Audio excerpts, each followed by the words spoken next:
frequency because it also, goes hand in hand with alignment. You got to align yourself with point B in order to start climbing towards point B. You got to become that person. You need to be the person of point B before you become the person at point B. Which brings us to today's conversation about your comfort zone. You are at point A, by the way, because that's what you allow yourself to feel comfortable with. You are at point A right now, whatever it is. Point A can be a bliss also, but point A can also be suffering, pain, sadness, etc., lack of energy. It can be a million different things. That's not going to align with point B. So therefore, you got to change the frequency in order to get there. That means you got to step outside your comfort zone. Look, whatever you felt comfortable with until now brought you to where you are right now. You keep doing every day the things you feel comfortable with, which is why you're here. You got to understand.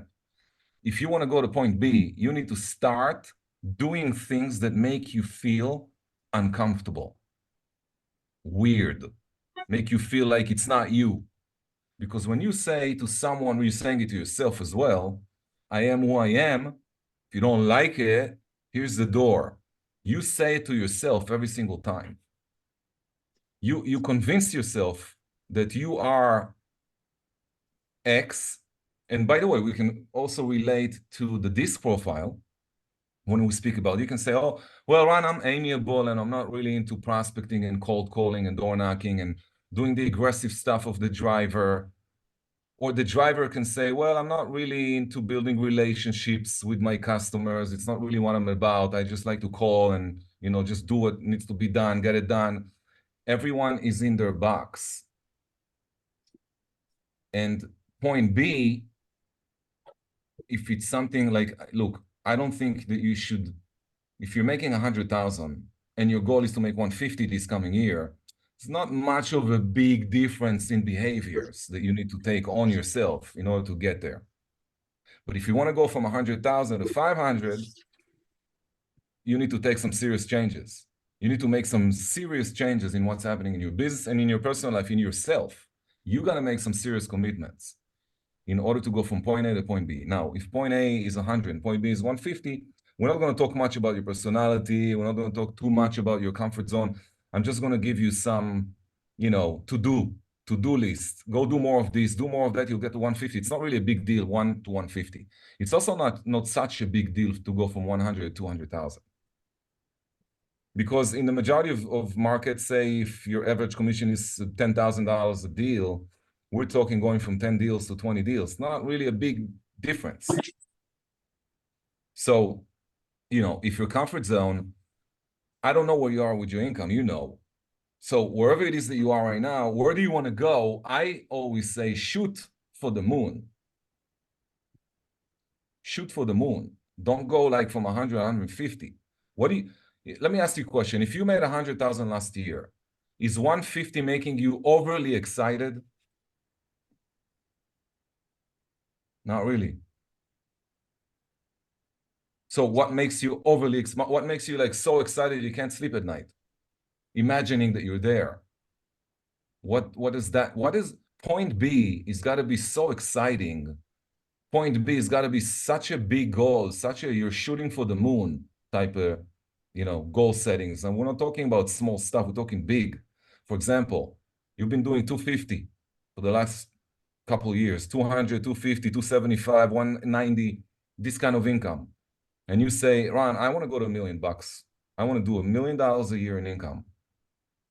I can feel the excitement. So to me, adding a zero is always like 50,000 was your last year. Okay, you're shooting for 500,000. There's a lot of changes that needs to be made, especially in the lower brackets of income. You got to make some serious changes in your belief system about money, what it means to make money, to have money. If you have a negative relationship with money, I don't think you're attracting money, right? If you have negative relationship with most successful people, I don't think you're going to become one because you have this negativity about it. So you got to go within. You got to make some changes in yourself. You got to recognize who you are, really analyzing. It's almost like doing a self-surgery. You need to go in and start looking at all that stuff. What are you scared of? What are you afraid of? Why are you feeling uncomfortable about money? Why do you feel uncomfortable about success or successful people? Why do you feel uncomfortable speaking with successful people?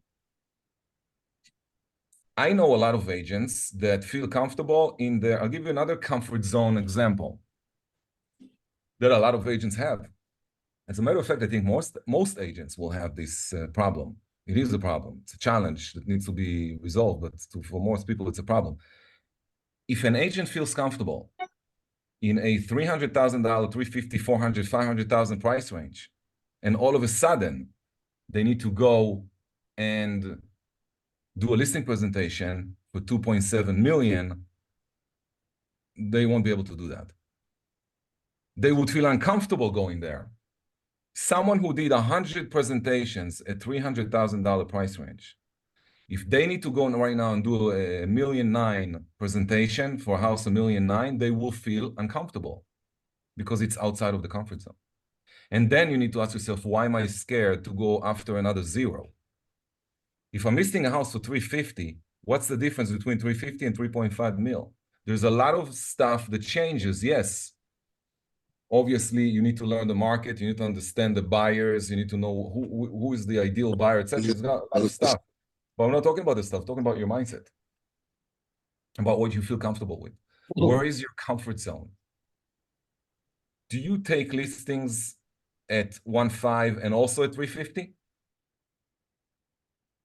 And if not, why not? So you gotta go to the mirror and you gotta do all this work with yourself. Look at point B where you want to be. Life is exciting. Life is so exciting you can't handle it. Like point B has got to be something big that you're trying to achieve. And then you need to look into it. What's missing? What's missing right now? Contemplate quickly. Tell me what's missing right now for you to go to point B that you know for sure that if you're going to continuously hold on to this comfort zone, you're never going to be able to reach. What is that attitude or mindset that you need to get rid of, or you need to change, or you need to uplift? What does point B look like? What does it feel like? Remember, being, doing, and having is what we spoke about the first session.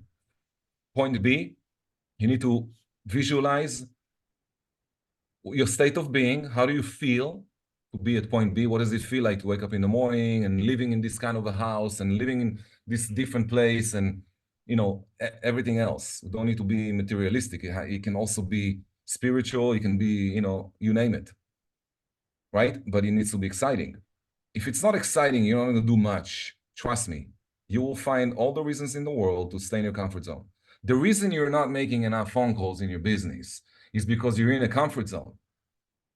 And you're okay. You pay your bills, you drive your car, you pay your mortgage, there is food on the table, you have clothes on your body, your family is all okay. There's nothing, you don't have this major need to get outside of your comfort zone, which is many times the problem. If you want to go to point B, and point B is so far from point A, that to go there is too scary, it's too big, it's too whatever, you're not going to even begin the process. That's the problem. Here's where you need coaching, because you can't go from point A to point B. Yeah, you can go from 100 to 200,000. Big deal. It's really not, by the way, not going to make much difference on your lifestyle, I'll tell you right now. When you make 120 or 220, your lifestyle, you're driving, I don't know, you might be driving a different car, but not like your dream car. You're still not doing your dream lifestyle. So what is it about your mindset? What is it about your comfort zone? What is it about your style and character? What are you scared of in the business, in yourself, or meeting with other people? I mean, you got to face all your fears if you want to go to point B, because point B is not the same person. And that's really what it's all about here. It's not the same person at point B. It could be that it's the same. A lot of the stuff that you have right now will be the same at point B. But some of the stuff that's holding you here cannot be anymore in order for you to align with point B. You're not, it's not, the frequency is different. You're not vibrating point B energy. You're vibrating point A energy, which you've probably been in for the last 5 years, 10 years, 20 years, you name it. So what are you going to challenge yourself with? What is outside your comfort zone that you know? And this is, I'll make the question more comfortable, more probably simple to answer. What is your comfort zone right now? What is it? Give me one thing that you feel uncomfortable doing, and you know that because you feel uncomfortable with that, you are still at point A.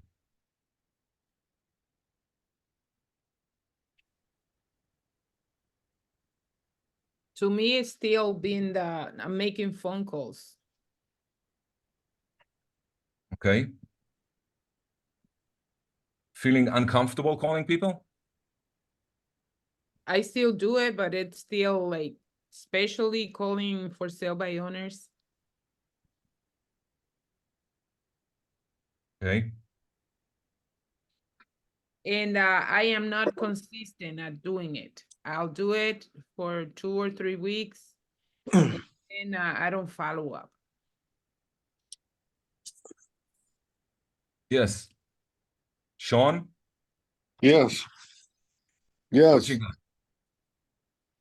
Share. I'm sorry, I just stepped back in the room. What was the question? Oh, okay. So the question was, in your comfort zone today, you know that there is something in your comfort zone that keeps you there and keeps you away from achieving the goal, taking action to achieve the goal, making a change in yourself in order to achieve something bigger. The question is open for everybody. You guys, if you want to achieve your next level, you need to recognize, first of all, what's holding you in point A. Lisette just shared something very powerful, which is feeling uncomfortable calling feasibles. That's one example. And that's why she cannot be consistent with it, because it makes them feel uncomfortable. And then because she feels uncomfortable, she's not doing it enough, which is holding her back at point A. She cannot go to point B because she has a need to feel comfortable. And that's deep, because if you recognize that you have a need to feel comfortable, that need is killing your potential to go from point A to point B. And you got to be brave. You got to be brave, and each and every one of us will probably become brave in a different way. If I told you what I would do to get rid of that fear, is maybe not going to feel like something you will be able to be, to put yourself on the line to do. I think that point B, let's all across the line, I tell you right now what I believe. Everybody that I know, in order to go to point B, they need to get rid of something in themselves that is too scary. And that's why they're not going to point B. And that's why they live their life in point A. And many people, they just come to peace with it. Come to peace with 100,000, 150, or 75,000, or whatever it is. Come to peace with it and stay there. And then, and never go to point B, because you don't really reckon, you're not willing to do the work to go to point B. I would, with this feasible example, I would purchase all the leads I can put my hands on of feasible, not even in my state. And I'm just going to call for sale by owners, just to get rid of this feeling, just to show myself that nothing physically dangerous happened to me by calling feasibles. The fear, if you're going to go deep, what's the real feeling? The fear. What is the fear, really, from feasibles? That you don't feel the same with expired listings or with, I don't know, just cold calling for rent by owners. I think it's fear of rejection and fear of not knowing what to say, maybe. Like, because I have the system here, I know what to say, but since I don't practice this, I don't practice it much. I'm like out of practice, of course. I'm exposing myself. Very bad. You know. Lisette, you're not alone, so don't worry. You know I'm not. Yeah. I'm not alone, but you don't know. You don't see how Ran is looking at me like, come on, we still here. I think it's What- is I think it's probably not so much fear of actually being rejected, but more like maybe you fear that, when you get on a call with a fistball, they're gonna either cuss you out or just respond in a negative way. And honestly, I mean, I come from like, in your face sales background with cars and cell phones and, stuff like that. So what that is, you just gotta keep your surface like, okay, you say what you say, move on to the next, and that's it, you know. That's how I do it, but I don't do it as much as I should. So Yeah, Mhm. I think it's an energy thing too. Like when you get the negative, that negative energy from a person you don't know, it kind of just drains you too. yeah. and it shouldn't, because if you don't know them, what the F, Yeah, you got to keep it, you can't take it personal, People are going to pick up and they're going to yell at you just because they're having a shitty day themselves. And it's got nothing to do with what you're trying to put, to say to them. I mean, when I call either for sale by owners or I'm calling like geo leads, people will get on the phone like, why are you calling me? If I want to sell my house, I will call you. You don't need to call oh, me. yeah, And I'm just like, all right, ma'am, you have a good day. Sorry to bother you. Let's move on. yeah. You can handle it in a much better way, by the way. And if that's why role playing comes to play here. Role playing that session, if a seller tells you that, it's not because of you. Hmm. It's nothing to do with you. It's nothing to do with you. Yep. It's zero to do with you. What is the seller trying to achieve? Sell their home and save money. Get rid of you. Get rid of you. I wanna back up a little bit. I wanna go back to Selena's Point. input Mhm. when she said, when you know your why, and your why is important to you, like really important to you, you don't care about the rejection at all. And that's how it should be, by the way. If point B is not exciting for you enough to do whatever it takes to get there, you need to continue working on what's point B look like, what it should look like. You got to become fearless. Because for you, living without point B is pointless. It's a waste of time, a waste of life. Life keeps going. 10 years go like that. 10 years, guys, 10 years like that.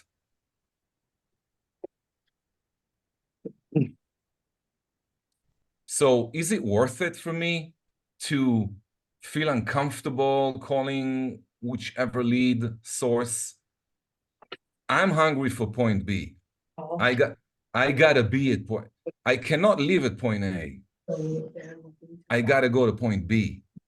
Point B for me is a must. It's not something that it's not like a dream, a fairy tale. Point B for me is real. Point B for me is real. And I need it. You understand? And nothing is going to stand between me and point B except myself. There could be some days that I'm going to be like, I don't want to call people. I had one of those days yesterday. You know what I did? You call.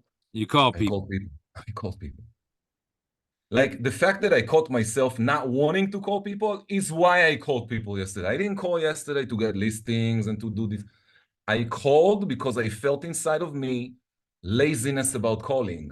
And I said, I got to attack this MF inside of myself because I got to get rid of this. I cannot live like this. I'm not going to allow this voice inside my head to keep me at point A. I'm not staying at point A. Okay, I had the same discussion with this voice, by the way, this morning when I had to exercise. I had to do what I had to do. Now, I promise you that in your life, you got stuff that you are doing this way already. It's not like I got to, teach you how to do it. You've been already doing it with other things that you don't want to do, but you do it anyway because it has to get done and you are the only person who can get it done. For example, exercising, drinking 2 liters of water every day. Nobody can drink it for me. I got to be the one drinking it. I have to put it in front of me, and I need to see throughout the day that this bottle is getting empty. These are small things that I already do. So if I can do this, I can also do it with phone calls. You're scared of calling a FISBO? The FISBO that hung up on you, call the same FISBO again tomorrow. Trust me, they're not going to remember you. Or call them next week, or call them in 3 days. Get prepared for the call and call them. Why? Because you're scared of something which is not real. You're scared of something that is imaginary, is not real. You're scared of it, and you're allowing it to hold you at point A and give you more pain in your life. The more you give up to the voice that keeps you in your comfort zone, the more you're attaching yourself to where you are right now, and you cannot go to point B. No one else can release you from this point. It's only you. No one else can help you. It has to be done by you, only you. Nobody can convince my body to go to the gym. I can do it myself. There's no one else who can do it for me. Now, when you recognize that you have it already in you to stand up to the voice, the scary voice that tell you, oh, be careful, don't do this, don't do that, or whatever, you feel uncomfortable. Oh, you feel uncomfortable? Okay, let's go do it again. So you have to practice feeling comfortable with feeling uncomfortable. You have to learn how to fight feeling uncomfortable. Don't make it own you. You need to be in charge. You need to be in control. So, because as long as you allow that voice is going to take everything away from you. And it probably already took so much from you that you're so bummed out about it and so pissed off about it and so frustrated that maybe you even gave up on the fight. I'm not going to give up on the fight. I'm not going to give up on the fight because I cannot go to point B like this. And if point B is really important to me, if you know your why, point B, by the way, is your why. If you know your why, then the how doesn't matter. Doesn't matter what I need to tell this FISBO. I just need to call them again just to get rid of this fear. And there are many, we can role play this FISBO thing a million times. There's so many, there's only like 5 or 10 objections that FISBOs can give you. Learn how to handle it. To feel more comfortable with hearing it and being like, okay, no problem. Look, I think that some sellers are also, if we think about their shoes, they are also in some kind of place where they are fear from something, not getting the price they want, moving to a new state, relocating to a new job, getting divorced, getting foreclosed, whatever the reason is. So I try, I feel in your shoes, they said every day, but sometimes I'm trying to see, okay, what did work for me last time? From all the 10 hang-ups, cursing, there was 1 or 2, have a nice day, it was really nice talking to you. So what worked there, I try to be in his shoes and have some compassion, or try to talk about things that is not about the listing, not about the house, not about money, not about my commission. Just going around it, try to get into the person's heart or the inner level, and speak in the same level, speaking like if I was standing in front of him, I would speak to his eyes. And I try to remind me what was like the 2% that worked, and yes, I'll find that person today, and try to remind yourself what they are not willing to disclose, what they are afraid from disclose. What's the reason they trying to sell without an agent, or why are they, you know, that it's not just only us. We are yes. It's like what Wilfredo say, like, if I need your help, I'll call you. I don't need anyone help, you know. Okay, at some point they'll need someone. So Man, that's a very good point. I mean, everybody that's not every FISBO is selling their home because they want to make money. You know, sometimes they're selling it because they have to, because they're facing foreclosure, because they're going through a personal situation that they don't want to talk to an agent about or want anybody else to know, you know. So, and then us calling them, it's like could be a trigger for them to just latch out on us, you know. So that's a very good point. like we But know the problem. When someone he didn't pay his credit card, he get a text message or a letter from the bank that he's going to get, you know, a collection agency. He's embarrassed. I would feel embarrassed. I would just feel humiliated, shame. What I'm gonna tell to my wife, I didn't pay this credit card in time, like just small things. So imagine like if someone get a call from an agent, the agent we know that they are in foreclosure. They know they have an auction in 3 months. They might lose it. So we are going through the help. Like, how can I help you avoid foreclosure, save your property? Or no one wanna tell the person, any stranger that they might get separated from their spouse, you know, or like it's sensitive stuff. And yes, there are this like percentage of like, you know, I know what I'm doing, I'm here in the money, it's not a property I live in, it's just like they don't have attachment to the property. But I think 90% have attachment to the property, to every single place, to every single thing in the house. And we just have to find the people in the right timing that soft, you know, like that they're in a soft place that we can take the conversation a little bit deeper or a little bit forward. I just think that I try to remind myself that's what I'm trying to find today, or like to find that position. Going back to what Lisette was saying, I would ask you a question like this.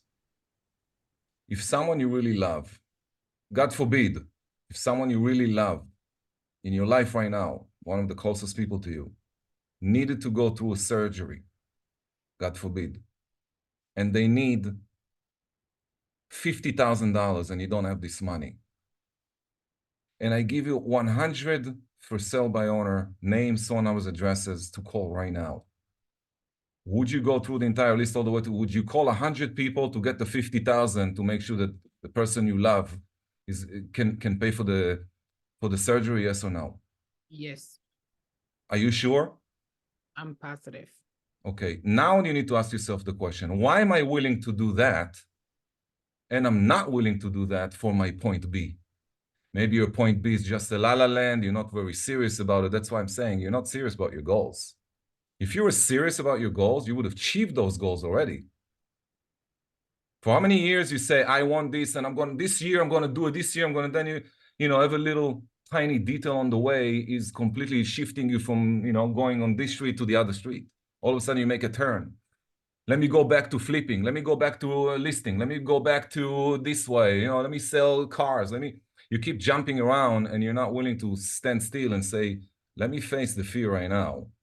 Look, you guys need to make money. You have a license to make money.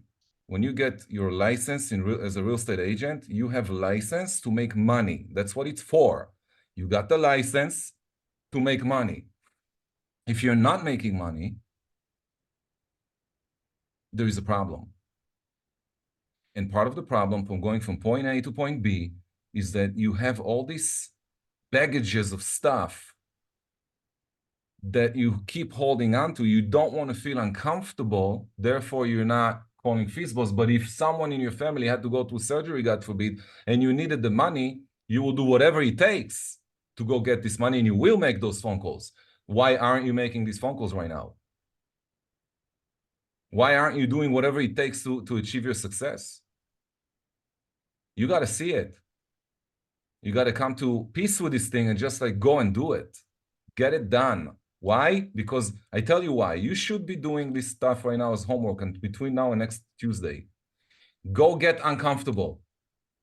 Between now and next Tuesday, you know what's holding you back in your business, feeling uncomfortable. You know what's inside the comfort zone. Oh, I like to work with buyers and referrals and past clients. I don't like feasibles. I don't like expireds. I don't like door knocking. I don't like cold calling people. I want you to do for 7 days what you hate, what you feel uncomfortable with, just to get rid of, just to experience feeling uncomfortable. I want you to challenge yourself for 7 days to do some stuff that you feel uncomfortable doing. Whatever it is. Whatever it is. Doesn't have to be calling. Doesn't have to be even in the business. I need you to do something that makes you feel uncomfortable doing, that you know if you did it, you're getting closer to point B, and it's holding you back, and you're willing to do, like we said before, whatever it takes to go from point A to point B. You got to do whatever it takes. You know what it means? I give you one last example. I put a new goal on my board that I need to achieve. Okay, in commercial real estate, I have a new goal I need to achieve and accomplish. And I said, okay, this is the best time to go for it. And I put it out there, and I'm on the phone all day. I'm on the phone all day. I don't do anything else. I sit on my desk with all the leads, and I'm calling people all day, every day, until I get what I need. I'm going to go to point B, and I tell you what's the distance between point A and point B. For me, you could probably relate. More phone calls, calling more people, finding the ones that are ready now. And I will continue to call FISBOs, because FISBOs are sellers. They're actually selling a property right now. The fact that I want to deal with a realtor, okay, this probably, it could be an expired listing. They had a bad experience with someone, now they're FISBO. More than 50% of FISBOs are expired. They had a shitty situation with the realtor, and that's what they're doing. Your issue, Selena, your issue is what? That the FISBO is an expired?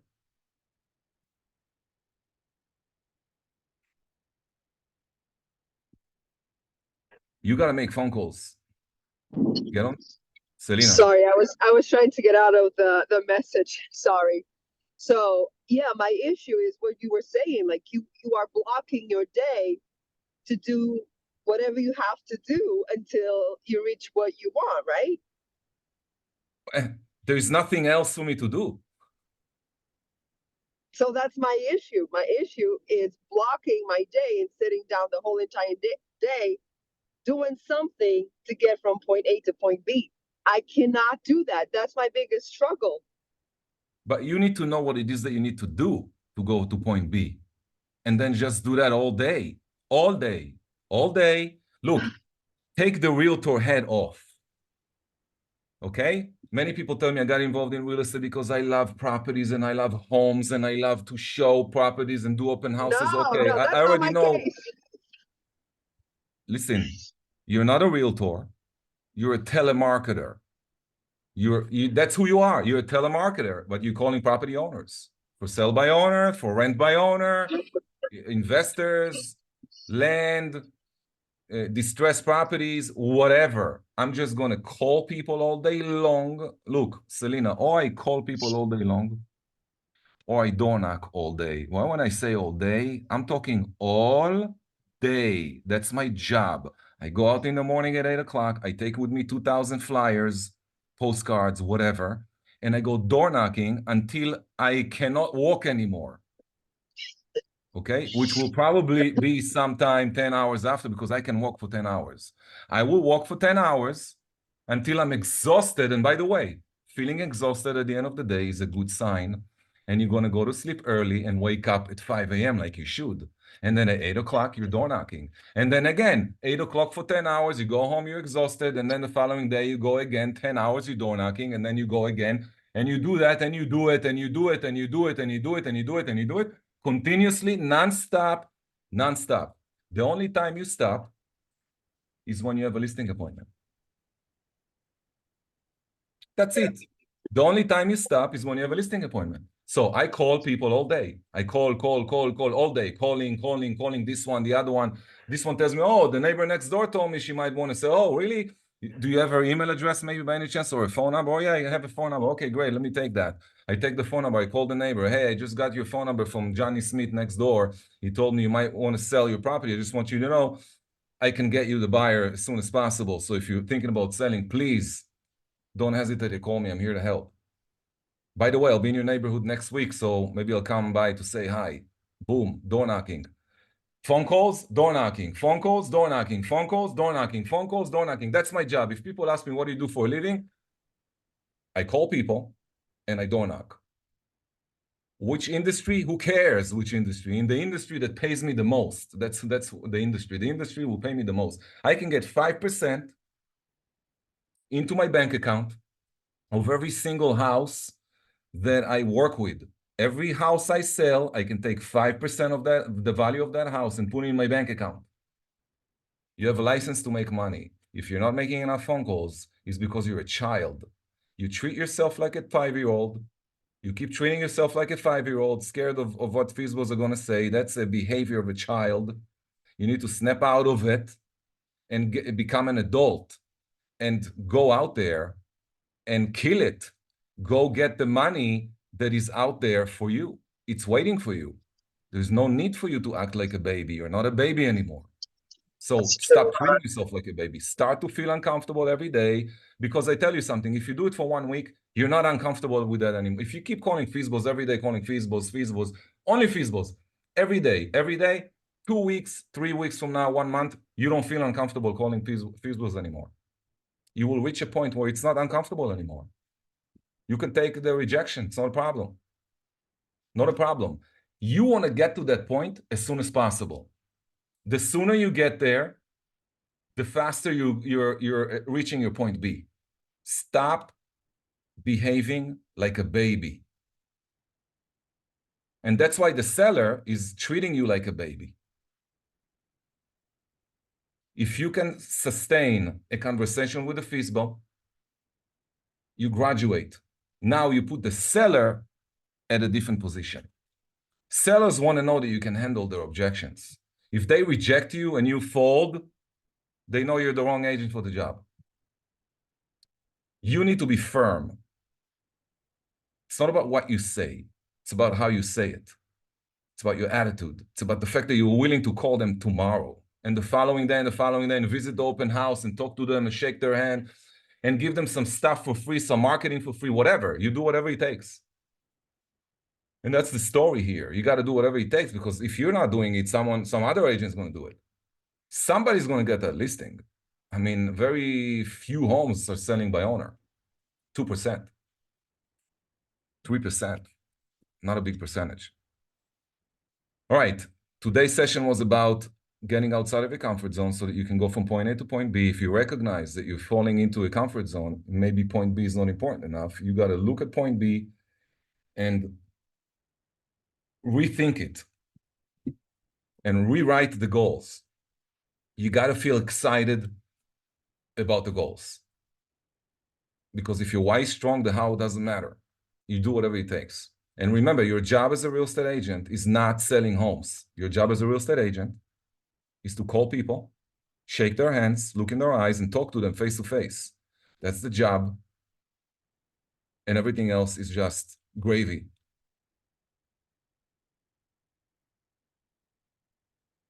I'll see you guys next week. Thank you, Ron. Thank you. It was powerful. Luck. Yes, it was. Thank you.